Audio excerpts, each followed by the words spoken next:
25%.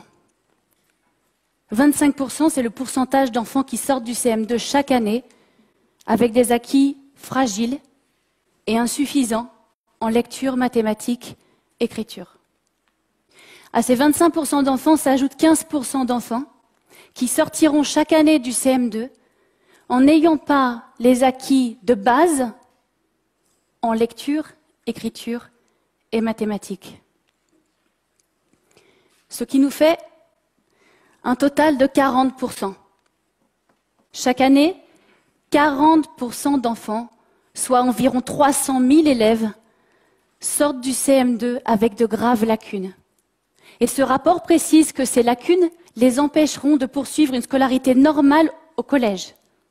40%. Et pourtant, nous avons à portée de main des informations solides que nous donnent les sciences cognitives pour comprendre la façon dont apprend l'être humain. La première chose que disent les sciences cognitives, c'est que pour apprendre, il faut être attentif. En plus d'être attentif, pour apprendre, il faut être engagé activement. La troisième chose, c'est lorsque nous sommes attentifs, engagés, il faut également recevoir un retour d'information immédiat sur l'action que nous sommes en train d'effectuer. Parce que ce signal d'erreur va permettre au cerveau d'ajuster les hypothèses qu'il est en train d'émettre sur l'action qu'il effectue. Et c'est le décalage entre la prédiction du cerveau et l'observation qui va créer la surprise et qui va créer l'apprentissage. Le dernier point, c'est la consolidation. Lorsque nous sommes attentifs, engagés, que nous recevons un retour d'information immédiat, nous avons besoin ensuite de répéter pour consolider. Et cette répétition va permettre au savoir de s'automatiser, de ne plus prendre autant de ressources et d'efforts conscients.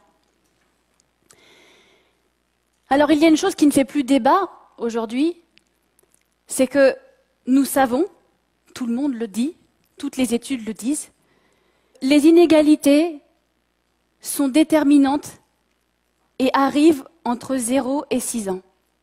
La place de l'école maternelle est donc centrale dans la prévention de l'échec scolaire. Et pourtant, en France, l'école maternelle sollicite très très peu ces 4 paramètres de l'apprentissage. Alors, si l'on regarde tout simplement une matinée en maternelle, on le voit tout de suite. Sur 3 heures de classe, il n'y a que 30 minutes en moyenne, 45 minutes en grande section, de moments dédiés à ce qui va être un apprentissage direct, guidé par l'enseignant. L'activité n'est pas choisie par l'enfant, elle est imposée par l'enseignant, aussi riche soit-elle. Elle est imposée par l'enseignant. Ce n'est pas une décision, il n'y a pas de motivation endogène, personnelle, de la part de l'enfant. Donc, il n'y aura que très peu d'attention. Et donc, très peu d'engagement. Et le signal d'erreur que pourrait recevoir l'enfant va être très pauvre, très insuffisant, parce que l'enseignant ne peut pas donner, lui seul, avec 30 enfants, un signal d'information immédiat sur toutes les hypothèses de tous ces petits cerveaux qui vont être en train de travailler. Et la dernière chose, c'est la consolidation. Un enfant à qui l'on a imposé une tâche n'aura qu'une seule envie, surtout à 3 ans, c'est de s'en libérer pour pouvoir aller dans les coins jeux, coins camions, construction, bibliothèque. Voilà. Donc il n'y aura pas de répétition, donc pas de consolidation. Depuis 5 ans, je ne pense qu'à une seule chose. Et si l'école se réorganisait de l'intérieur selon ces 4 principes? Juste ça, rien que ça, ce serait déjà en soi une révolution. Mon intuition profonde, c'était que si non seulement nous respections ces mécanismes de base, non seulement les enfants s'épanouiraient au niveau scolaire, mais ce que nous appelons les compétences non cognitives, la confiance en soi, l'estime de soi, la capacité d'entraide, de coopération, tout ça se développerait, fleurirait, sans avoir cherché à le provoquer. Alors j'ai voulu voir ça. En 2011, le ministère de l'Éducation nationale m'a laissé la possibilité de le faire. Et en 2011, nous avons pu ouvrir cette classe Alors je vous propose de regarder ce qu'il se passe quand on réorganise une classe maternelle en fonction des mécanismes d'apprentissage.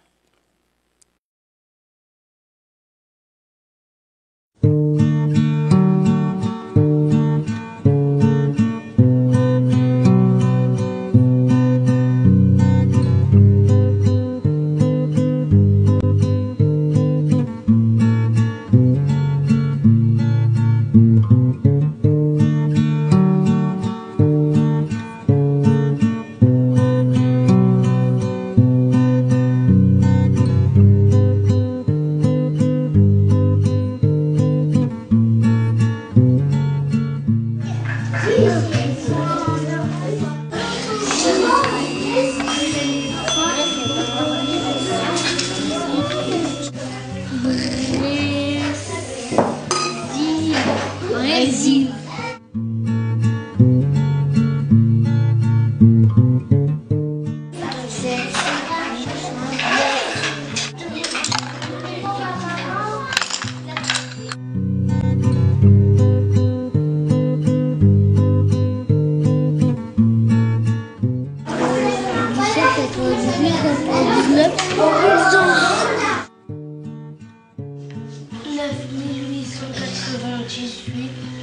Divisé par 3 égale 3299 et il reste 1. Un camion, un bateau, un hélicoptère, un hélicoptère,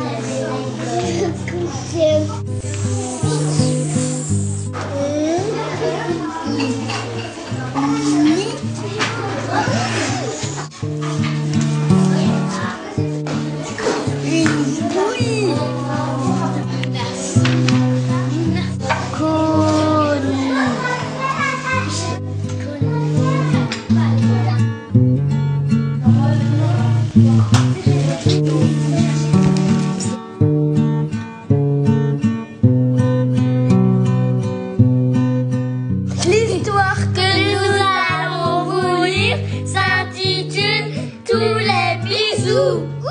Moi, je suis fort, très fort. J'ai dit à maman, Séraphine et Julie.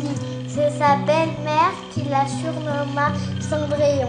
C'est pas fini tout. Pourquoi? Je voudrais dormir, moi. C'est pas moi, papa. C'est lui. Comment ça, c'est lui? Vous êtes plusieurs? J'en ai assez. Bois ce sirop tout de suite. Alors, t'as vu? Il est terrible, mon papa.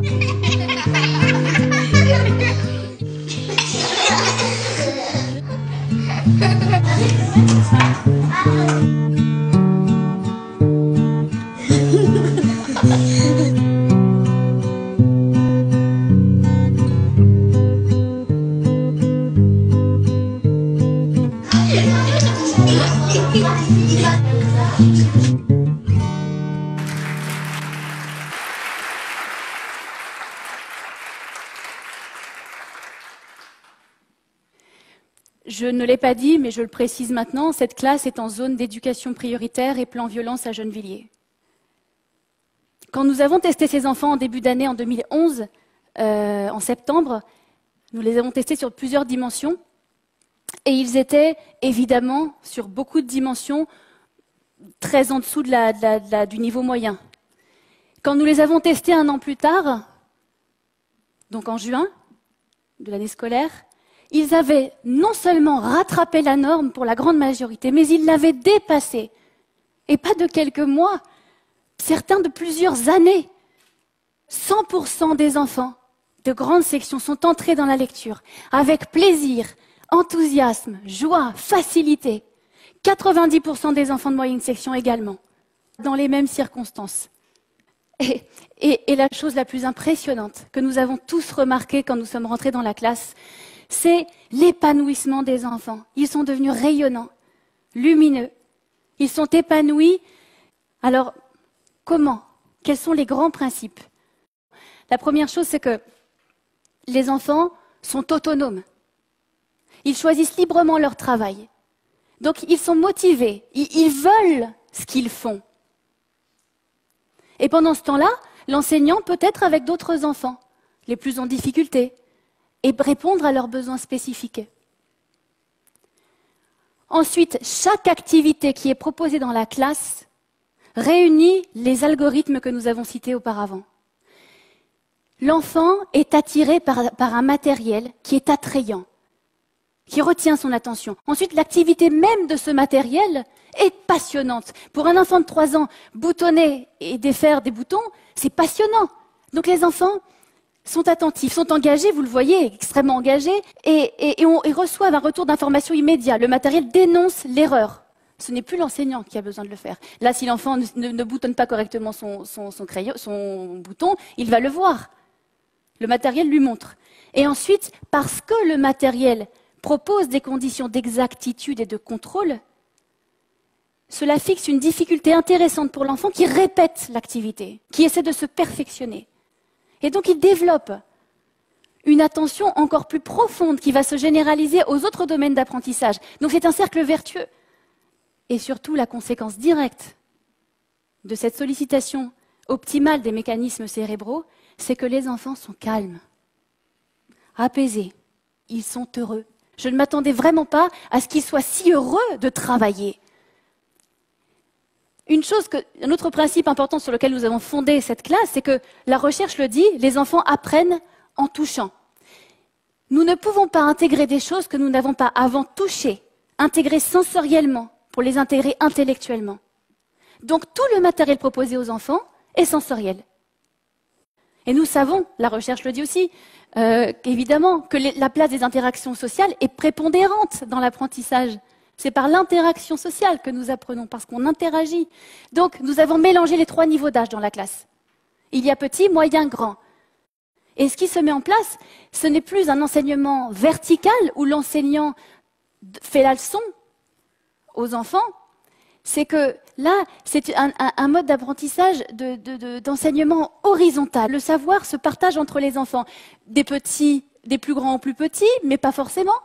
Un enfant qui peut avoir besoin va demander à même un plus petit, ça arrive. Et donc la conséquence directe de ceci, c'est qu'il n'y a pas de compétition, il n'y a pas de comparaison dans la classe. Ça aussi, ça m'a beaucoup étonnée. Il y a une émulation constante, où les différences de chacun participent à la vie de la classe et l'enrichissent. Donc là, vous voyez une petite fille qui apprenait à un enfant des mots pour lui apprendre le français. Théophile ne parle pas français. Et vous voyez cette bienveillance qu'il y a dans son regard. Alors, ce que je voudrais vous dire, c'est qu'après 2 ans dans cette classe, après tout ce que j'y ai observé, après tout ce que nous y avons observé, je ne suis pas la seule, je ne suis plus la seule à l'avoir vu, il ne me semble plus possible de débattre de refondation de l'école sans d'abord avoir posé les bases du débat. À savoir, reconstruire sur des bases d'un environnement inadapté, ou alors si nous voulons reconstruire sur un système, un environnement qui crée des conditions d'épanouissement pour l'enfant et où l'adulte peut répondre aux besoins spécifiques de chaque enfant de façon individuelle. Dans le premier cas de figure, l'école est elle-même la cause des difficultés qu'elle essaie de corriger par des réformes. Dans le deuxième cas de figure, nous parlons d'une école basée sur les lois de développement humain, où l'enfant trouve un environnement qui lui permet d'être chargé d'enthousiasme, de joie, et où un chemin lumineux s'ouvre à lui. Je pense que sur ce deuxième chemin, nous devons ouvrir le débat et penser une école pour nos enfants. Merci.